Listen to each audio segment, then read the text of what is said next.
pengertian suhu dan kalor. Menurut Nurdin Rianto 2009, suhu adalah ukuran energi kinetik rata-rata dari suatu molekul. Sehingga, jika temperatur tinggi, maka energi kinetik rata-rata pun akan menjadi besar. Selain itu, menurut Insinyur Sarsinta 2008, suhu merupakan suatu ukuran dingin atau panasnya keadaan. Di Indonesia, satuan ukur temperatur yang banyak digunakan adalah derajat Celcius, sedangkan satuan ukur yang banyak digunakan di luar negeri yaitu derajat Fahrenheit. Dari pernyataan di atas dapat disimpulkan bahwa suhu adalah ukuran yang menyatakan energi panas tersimpan dalam suatu benda. Sedangkan kalor adalah perpindahan energi panas yang terjadi dari benda yang bersuhu tinggi ke benda yang bersuhu rendah.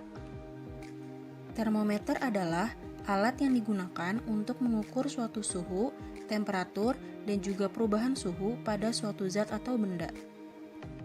Komponen-komponen pada termometer yaitu diantaranya: yang pertama yaitu tabung gelas. Tabung gelas adalah badan termometer yang di dalamnya berisikan skala dan pipa kapiler. Lalu yang kedua yaitu pipa kaca atau pipa kapiler. Pipa kaca atau pipa kapiler adalah tabung sempit yang berisikan zat cair seperti air raksa maupun alkohol. Lalu yang ketiga yaitu skala. Skala adalah bagian termometer yang berupa garis-garis berisikan angka. Lalu yang keempat yaitu zat cair pengisi termometer. Zat cair pengisi termometer adalah bagian yang berfungsi untuk mengindikasikan derajat suhu suatu benda. Lalu yang kelima yaitu lekukan. Lekukan biasanya terdapat pada kolom raksa termometer badan. Lalu yang terakhir yaitu tandon atau reservoir. Tandon atau reservoir adalah bagian paling bawah pada termometer. Jenis-jenis termometer yaitu diantaranya: yang pertama yaitu termometer digital. Lalu yang kedua, termometer digital telinga. Lalu yang ketiga, termometer dot digital. Yang keempat yaitu termometer dahi. Lalu yang kelima, termometer air raksa. Macam-macam perpindahan kalor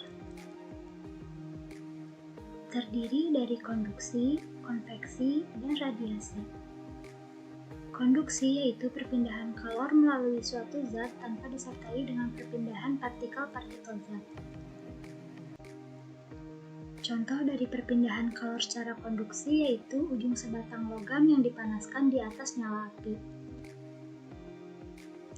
Yang kedua ada konveksi, yaitu perpindahan kalor yang disertai dengan perpindahan partikel-partikel zat karena perbedaan massa jenis zat. Contoh konveksi pada zat cair yaitu air yang dipanaskan.